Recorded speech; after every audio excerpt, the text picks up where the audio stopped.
Since Anna Wintour has taken over the Met Ball, it has become the Super Bowl of social fashion events. Welcome to MsMojo, and today we're counting down our picks for the best Met Gala carpets of the last 10 years. They're ranked based on how well the famous guests interpreted the theme of fashion's biggest night, with number 1 achieving the highest level of alignment. I've been getting ready since 1 p.m., so no. I was busy the whole day. Number 10, China Through the Looking Glass. The show really isn't about China per se, it's about an image of China that exists in the Western imagination. The exhibition looks at the impact of Chinese aesthetics on Western fashion. The confluence of Chinese art and Western design could have resulted in a colorful and culturally appreciative gala. However, only a few celebrities married formal wear with traditional Chinese elements, as demanded by the Chinese white tie dress code, without crossing over to cultural insensitivity. 人生有一个是绝对不可以越过的，不可以有短途，你也不可以偷懒。 Rihanna rocked up in a regal yellow gown by Chinese designer Guo Pei, and Emily Blunt donned a stunning blue silk dress inspired by the Chinese qipao. Zendaya's red and black ensemble with solar embroidery was a total win too. You came in a truck like a truck. Yeah, I had to stand. Beautiful. Oh, with the velour, beautiful. Yeah. Beautiful! However, Lady Gaga, like many others, chose a silhouette more reminiscent of a Japanese kimono than anything else, paired with controversial makeup. Looking back, most guests played it safe or failed miserably. So the best dressed were few and far between. I would appreciate more of an Asian influence, again, because I like when people really, are all about the theme. Number 9, Charles James, Beyond Fashion. Big, bold, and beautiful. All guests had to do was tick these boxes and they probably would have passed. Couturier Charles James was known for his opulent ball gowns after all. Throughout his career, evolving in his ideas about construction, but never deviated from the fact that he felt that the artifice of fashion could in fact improve the human body. However, paying homage to his flair for structure, innovation, and ornate design was apparently easier said than done. The white tie with decoration dress code left attendees with rather plain outfits you'd see on any other red carpet. Do you all love your dresses, your looks? You love Stella? I want to hear you all go, Stella! Chili! Sure, most of them stuck to the protocol, but very few brought out the essence of the theme.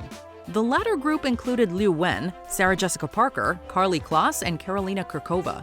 However, well-known style icons like Kim Kardashian and Emma Stone fell flat. It's ugly, it's boring, it looks like Kids' Choice Awards wear, not suitable for the Met Gala when you're referencing one of the most iconic artists of the 20th century. I'm just saying. Number 8, Rei Kawakubo, Comme des Garçons, Art of the In-Between. This theme was an open invitation for guests to run wild with their fashion imagination. The idea of the unfinished, the idea of asymmetry, the idea of elimination, and the technical leitmotifs in her work, notions of fusion, notions of juxtaposition. Rei Kawakubo is a trailblazer of the avant-garde and upholds radical experimentation, duality, and originality as the pillars of Comme des Garçons. So it was apt that the memo was avant-garde black tie. Rei is this figure who is about originality. Every single season, she reinvents herself and reinvents fashion. The easiest way to achieve that was to show up in Comme des Garçons, which many celebs like Helen Lexicon, Rihanna, and Tracee Ellis Ross opted for. Meanwhile, Priyanka Chopra and Solange made their marks in oversized versions of a trench coat and a puffer jacket respectively. They made the headlines for their looks, re-establishing the Met Gala's reputation as a show of pure artistry. I love art, and I think it's such a free range of expression, and you can do whatever you want within that space. It just gives you that freedom, that space to be whatever you want, however you want. Yeah. However, for most others, there was not much to write home about. Number 7, Camp, Notes on Fashion. This was one of the most creative leitmotifs in Met Gala history. The category was studied triviality, emphasizing the irreverent and ironic nuances of camp. Irony, humor, parody, theatricalization, excess, extravagance, exaggeration. Lady Gaga stole the show, serving 4 separate looks. Meanwhile, Billy Porter channeled Diana Ross from Mahogany. He made a lavish entrance on a palanquin and unfurled his golden wings on the pink carpet, revealing a gilded catsuit.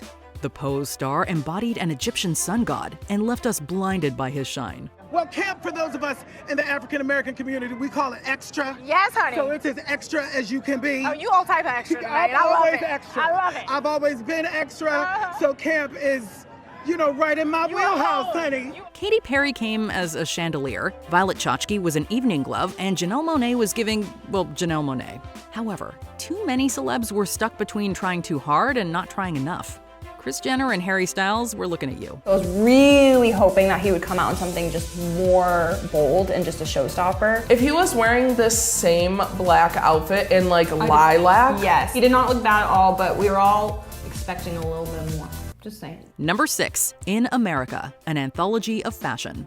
Anna Wintour made her expectations clear when she asked guests to evoke gilded glamour in white tie attire. For the most part, the message was heard loud and clear, and celebrities served up grandiosity on a gold platter. We see opera gloves, we see a tiara, we see a bustle, we see sequins. So she has hit every single thing we were hoping to see from the gilded glamour dress code. Fashion highs included Blake Lively's stellar New York-inspired copper to blue Versace masterpiece, Gemma Chan and Isabelle Bemeke's punk chic leather looks, and Emma Corrin's homage to the fabulous socialite Evander Berry Wall. An alternate interpretation was also offered up by Riz Ahmed, who dressed down as a tribute to the immigrant working class of the late 1800s. It's trying to elevate and celebrate that workwear, that immigrant culture, the stuff that makes this beautiful city run. However, some questionable choices were made too. Kim Kardashian in a Marilyn Monroe dress and Camila Cabello's confused semi-bridal fit raised eyebrows, but the good far outshined the disappointing. So I was really excited to go full ball gown because I've never been able to have that moment at the Met, so this really felt like the appropriate time to do it, and yeah, I think we did it. I'm having a little trouble breathing, but that's okay. That's part of the thing, right? So we're good. Number 5, Manus Ex Machina, fashion in an age of technology. This was one of those years when the theme of the Met exhibition was much more complex than the dress code of the corresponding gala. I think people are expecting the exhibition to be about robots. It really isn't about that at all. It's about rather subtle, hidden technologies. While the former explored the intersection between couture as an art form versus the mass production of fast fashion, the style guide for celebrities was tech white tie. The majority of guests translated this as a nod to futurism and incorporated metallic or technological elements in their garments. The whole thing is woven into it, as you'll see, not on the red carpet, but in person. Are you going to light up later? It does light up. The entire dress is all fiber optic and is actually illuminating at this moment. Standouts included Karolina Kurkova's light-up gown, Naomi Watts' chainmail dress, and Kate Hudson's 3D printed Atelier Versace look. That said, even with such an easy theme, there were some, like Sarah Jessica Parker and Kerry Washington, who missed the point. I like kind of seeing the spectrum. It's sort of a cool walk through time. It really is. Number 4, Sleeping Beauties, Reawakening Fashion. This gala had a whimsical dress code, the Garden of Time. Here we are in the gallery, the garden, and the gallery actually appears like a garden, planted with hats and dresses blooming with a wide variety of flowers. Based on the eponymous short story by J.G. Ballard, attendees were asked to ponder themes of fragility, the inevitable passage of time, and nature. Accordingly, Tyla delivered with a sandglass-themed dress, and Elle Fanning embraced the fairy tale aspect with an organza and resin gown. Meanwhile, Zendaya reimagined moody gothic elegance in not one, but 2 relevant looks. What we wanted to do was celebrate the work of John Galliano. So the first look, he's the creative director of MsMojo, and where he is present. And the second look was actually a piece from his haute couture at Givenchy when he was there. So it was just a celebration of John's present and past. Bad Bunny turned heads too, carrying an on-theme sartorial bouquet of Thespesia grandiflora, the national flower of his home, Puerto Rico, roses and flax, aka the plant that pricked Giambattista Basile's Sleeping Beauty. The only letdowns were florals for the sake of florals and gorgeous but superficial garb, like Kylie Jenner and Jennifer Lopez's looks. What are you wearing tonight? Number 3, Karl Lagerfeld, A Line of Beauty. It's a pity that one of the most well-done years in Met Gala history was in honor of such a problematic fashion figure.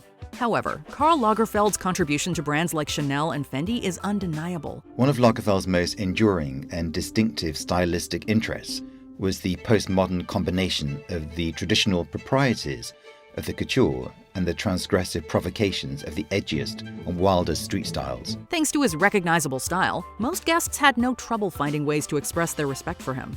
Stars like A$AP Rocky, Rihanna, Anne Hathaway, and Pedro Pascal graced the carpet in some variations of black, white, and red. Dua Lipa, Penelope Cruz, Jenny, and Nicole Kidman reached for vintage Chanel. So this dress was worn in the Chanel No. 5 commercial that Baz Luhrmann and I did with Karl, who concocted this out of his head. I have the sketches when he was drawing it. The cheekiest takes came from Doja Cat, who alluded to Karl's feline companion Choupette in a glam kitty look, and Jared Leto, who wore a cat costume. It was all very Karl, but not the most breathtaking event. But I'm never pleased with myself. I always think I could do better, I could make an effort, I'm lazy. I mean, it's ridiculous, I know. Number 2, In America, a lexicon of fashion. We've been working on this since April. 1,400 man hours, Iris von Herpen. It's all about change. What's needed in America, what's needed in fashion. And with each step, this dress changes. And you see different colors, and you see different textures. And that's what it should be all about. It isn't surprising that a gala where the primary instruction was to celebrate American independence through fashion produced excellent results from Hollywood's finest. Guests tapped into quintessential motifs of Americana to bring the theme to life. They're stitched together through their emotional resonance, resulting in a richly textured quilt of American fashion that's as diverse, multifaceted, and heterogeneous as the nation itself. Lupita Nyong'o's denim gown, Kim Petras' horse girl aesthetic, and Billie Eilish's timeless holiday Barbie scored high with critics. Homages were paid, with Amandla Stenberg saluting African-American culture, Keke Palmer commemorating Diana Ross, and Nikki DeYacher honoring activist Marsha P. Johnson. However, the sustainability angle of the exhibition's theme was a tad underrepresented. As you guys can see, some of these gowns are so massive at the Met Gala that people have to take entire Sprinter vans just to get there. Before we continue, be sure to subscribe to our channel and ring the bell to get notified about our latest videos. You have the option to be notified for occasional videos or all of them. If you're on your phone, make sure you go into your settings and switch on notifications.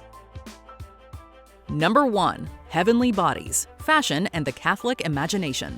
The fashion set showed up and showed out in their Sunday best for this theme. The exhibition is about forging relationships between fashion and specific religious artworks within the Metropolitan Museum of Art. Interestingly, what was expected to be the most restrained Met Gala turned out to be a diverse and multifaceted show celebrating the impact of Catholicism on fashion.